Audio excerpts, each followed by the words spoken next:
Hello बच्चों, स्वागत है आप सभी का आपकी अर्थशास्त्र की ऑनलाइन क्लासेस में। आज मैं आप सभी के सामने उपस्थित हुई हूँ आपकी कक्षा 11 का चैप्टर लेकर। कक्षा 11 का चैप्टर है हमारा 10वां चैप्टर। इस चैप्टर को हम पहले से कई वीडियोस इस चैप्टर की हम पढ़ चुके हैं।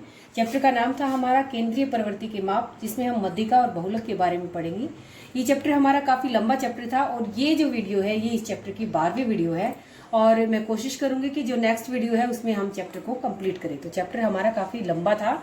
आज अपनी इस वीडियो के अंदर हम पढ़ेंगे कि जो लेस देन से कम संचयी आवर्ती, लेस देन कॉमुलेटिव फ्रीक्वेंसी जो होती है, फ्रीक्वेंसी डिस्ट्रीब्यूशन जो होता है, उसके अंदर बहुलक या मोड की गणना कैसे करेंगे। तो से कम कॉमुलेटिव फ्रीक्वेंसी, मैंने कहा से कम संचयी आवर्ती कैसी होती है, इसके अंदर आपको यहाँ से ये देखिए ये लिख रखा है से कम, ऐसे दिया हुआ मिलेगा।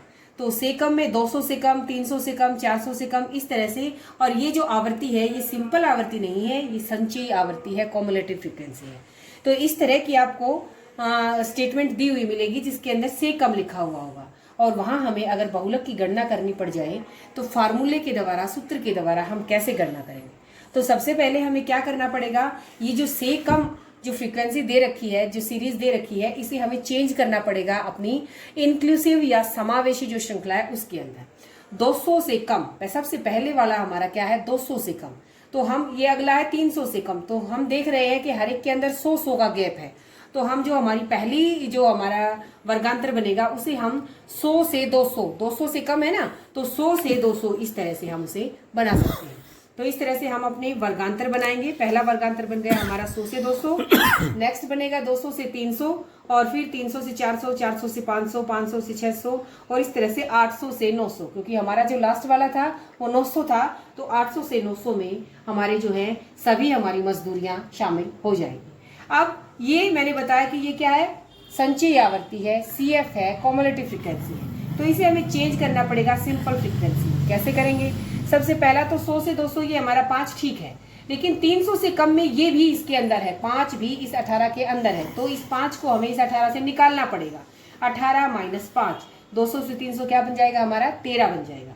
अब 400 से कम के अंदर ये दोनों भी हैं, तो हमें क्या करना पड़ेगा, ये 18 जो है 18 के अंदर ये 5 भी है, तो 38 में से हमें 18 निकालना पड़ेगा। तो अगला हमारा वर्गांतर क्या बन जाएगा 38 माइनस 18 20। नेक्स्ट वाला यहाँ 70 था तो 70 माइनस पीछे वाले को माइनस कर देंगे 32। उससे नेक्स्ट वाला हमारा 90 है तो 90 में से पीछे वाले को माइनस कर देंगे 20। 95 में से फिर इस पीछे वाले 90 को और 98 में से पीछे वाले 95 को और 100 में से 98 को। तो ये जो बाद वाले 5, 13, 20, 32, 20, 5, 3, 2 ये हमारी सिंपल फ्रीक्वेंसी है। तो अब जो हमारे ये वर्गांतर और ये हमारी फ्रीक्वेंसी जो बन गई है, इसको अगर हम देखें तो ऐसे सवाल हम पीछे कर चुके हैं। जो मैंने आपको बताया था आवर्ती वितरण श्रृंखला अब हमारी बन चुकी है ये, जिसके अंदर हमारी ये समावेशी इंक्लूसिव श्रृंखला आवर्ती वितरण हो गया हमारा। तो अब हम अपने उसी तरीके से ये सूत्र के द्वारा बहुलक की गणना करेंगे। तो सबसे पहले क्या देखेंगे, सबसे अधिक आवर्ती किसकी है, क्योंकि हमें बहुलक निकालना है, मोड निकालना है। तो सबसे ज्यादा 32 है, सबसे ज्यादा बार 32 इसकी आवर्ती है। तो इसके सामने वाला जो वर्गांतर है ये क्या हो गई, इसकी लोअर वैल्यू L1, और जो ये क्या है हमारा F1 और इससे ऊपर वाला F0, इससे ठीक नीचे वाला F2। फार्मूला क्या यूज करना है, आप सभी को लर्न हो गया होगा, L1 plus F1 minus F0 बटे 2F1 minus F0 minus F2 into I। क्या हम सब के हमारे पास ये सारी चीजें हो गई हैं। L1 मैंने बताया कि जो फ्रीक्वेंसी सबसे अधिक है वो हमारा F1 है, उसके ठीक ऊपर वाली F0 है, उसके ठीक नीचे वाली फ्रीक्वेंसी F2 है, और जो F1 था उसके सामने वाले वर्गांतर की जो लोअर वैल्यू है वो हमारा L1 है। अब गैप कितने कितने का है, हर एक के अंदर 100 का गैप है, तो वो हमारा I है, इंटरवल है। तो चलिए अपनी वैल्यूज को पुट करते हैं। L1 की जगह पर लिखेंगे हम 400 प्लस F1 की जगह पर लिखेंगे 32 माइनस F0 की जगह पर 20 बटे 2F1 यानी कि 2 मल्टीप्लाइड बाई 32 माइनस 20 माइनस 20, इस तरह से इंटू हो जाएगा हमारा 100, क्योंकि इंटरवल कितना है हमारा 100 का। तो फिर करते हैं इसको 400 प्लस 32 में से जब हम 20 को माइनस करेंगे तो ये हमारे 12 बचेंगे। ये कितने हो जाएंगे हमारे 64। 2 को जब 32 से मल्टीप्लाई करेंगे 64, 64 में से हम 20 माइनस के यानी कि माइनस के 40 को जब हम माइनस करते हैं तो 64 माइनस 40 कितना रह जाएगा हमारा 24 रह जाएगा। और मल्टीप्लाइड बाय 100, ये हमारा सीधा सीधा कट रहा है और 2 से ये हमारा 50, तो हमारा आंसर आ गया 400 प्लस 50 इक्वल टू 450। ये क्या है हमारा मोड है, जेड है, हमारा आंसर है। तो ये मैंने कौन सी आवृत्ति बताई आपको कि जो लेस देन या से कम कॉमुलेटिव फ्रीक्वेंसी जो होती है, से कम संचयी आवृत्ति अगर दी हुई है और वहां पर हमें बहुलक या मोड को निकालना है तो हम क्या करेंगे। सबसे पहले हम अपनी से कम जो हमारी दे रखी है उसे हम सिंपल जो हमारे वर्गांतर थे उसके अंदर कन्वर्ट करेंगे। जो हमारी CF दे रखी है उसको हम सिंपल F फ्रीक्वेंसी में कन्वर्ट करेंगे और फिर हम अपना वही जो जेड का फार्मूला होता है, हमारा मोड का फार्मूला होता है, उसी को हम अप्लाई करेंगे। तो ये तो हुआ एक तरीका लेस देन कॉमुलेटिव फ्रीक्वेंसी में बहुलक की गणना। एक और आगे अगला तरीका और देखते हैं। आगे अब हम पढ़ेंगे कि जो बहुलक होता है यानी कि मोड और समानांतर माध्य यानी कि मीन और मध्यिका यानी कि मीडियन, इन तीनों में परस्पर आपस में संबंध कैसा है। तो इन तीनों का संबंध भी हम इसे कह सकते हैं या हम ये कह सकते हैं कि भाई इनकी एक दूसरे इनका हम किस तरह से हम इसकी गणना कर सकते हैं, इनमें आपस में संबंध क्या है। तो देखिए इसके लिए मैंने एक एग्जाम्पल लिया है।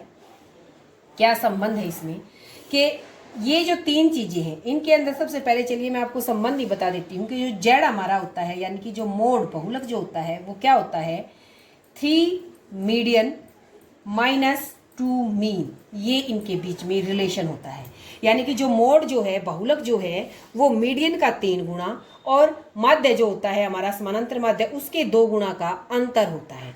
ये जो हमारा MD लिखा है मैंने मीडियन के लिए लिखा है, ये मध्यिका है हमारी, मध्यिका का 3 गुना और माध्य के 2 गुणे का जो अंतर होता है वही हमारा बहुलक होता है, मोड होता है। तो हम कह सकते हैं कि इन तीनों के बीच में आपस में जो संबंध होता है वो इस फार्मूले से हम उसे निकाल सकते हैं। अब अगर ये फार्मूला हमें पता है तो ये हमारे पास देखिए 3 चीजें हैं, ये बहुलक है, ये मीडियन है और ये मीन है। इन 3 में से अगर कोई 2 हमें दे रखे हैं तो हम तीसरे की गणना कर सकते हैं। कैसे?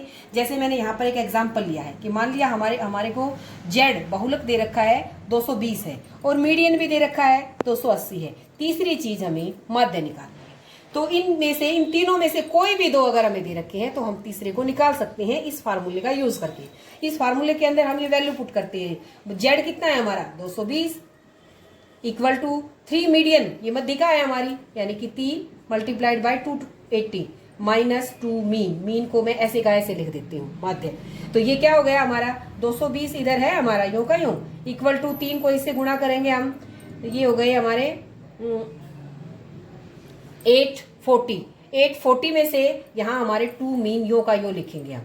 अब हमें ये पता होना चाहिए कि इक्वल टू के इधर अगर कोई चीज जाती है तो वो क्या होगी। हम क्या करते हैं इस 2 मीन को, क्योंकि ये माइनस के है ना, 2 मीन को दूसरी तरफ ले जाते हैं। 2 मीन को दूसरी तरफ ले गए तो ये प्लस का हो गया और इसको हम इस तरफ ले आते हैं तो ये 840 में से माइनस हो गए 220, तो कितना आ गया हमारा 0, 4 में से 2 गए 2, 8 में से 4 गए 620 हमारा क्या आ गया 2 मीन आया है। अभी हमारा मीन नहीं आया है तो मीन कितना हो जाएगा 620 के बटे अगर हम 2 करेंगे तो ये हमारा 310 जो है क्या आ गया हमारा मीन आ गया।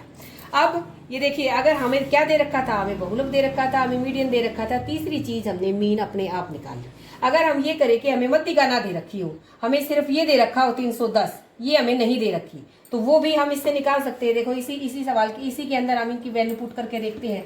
बहुलक कितना है हमारा 220, जेड की जगह 220 लिखेंगे। अब हमें माध्य दे रखा है, ये मध्यिका नहीं दे रखी, तो 3 मीडियन हमने यो का यो लिख दिया माइनस 2 मीन ये दे रखा है हमें, तो 2 गुणा 310 इस तरह से हम कर सकते हैं। तो ये 220 यो का यो, 3 मीडियन हमारा यो का यो माइनस इसको गुणा करेंगे हम 2 एकम 2 तिया 6, ये हमारे आ गए। अब ये माइनस के जो है अगर हम इसको इधर लेके आएंगे तो क्या हो जाएंगे ये प्लस के, और ये प्लस के 220 हमारे पास पहले से थे, इधर हमारे पास 3 मीडियन यो का यो रह गया। अब इनको जोड़ते हैं तो ये 0 4 8 इक्वल टू 3 मीडियन। अभी ये 3 मीडियन आया है, मीडियन कैसे निकलेगा, इस 3 से हम इसको क्या करेंगे डिवाइड, इसको कर देते हैं 3 दूनी 6, 2 बचेंगे हमारे, 3 अठे 24 और 0 280। पहले हमने, आप लोगों को ध्यान होना चाहिए, यहाँ 280 ही था।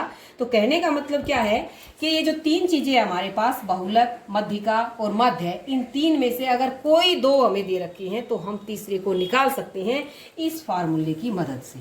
तो ये जो फार्मूला है बहुत ही इंपॉर्टेंट फार्मूला है। ये इन तीनों के बीच में आपस में संबंध को भी दिखा रहा है, और इन तीनों में से अगर कोई 2 हमें गिवन है तो तीसरे को हम इसकी मदद से निकाल सकते हैं। तो आज के लिए मेरे ख्याल से ये काफ़ी है। आज हमने सीखा है कि जो हमारी लेस देन कॉम्युलेटिव फ्रीक्वेंसी होती है उसके अंदर हम मोड को कैसे कैलकुलेट करेंगे, और जो हमारा मोड, मीडियन और मीन जो है उन तीनों में आपस में क्या रिलेशनशिप है, Z = 3 मीडियन - 2 मीन, ये हमारा रिलेशनशिप था।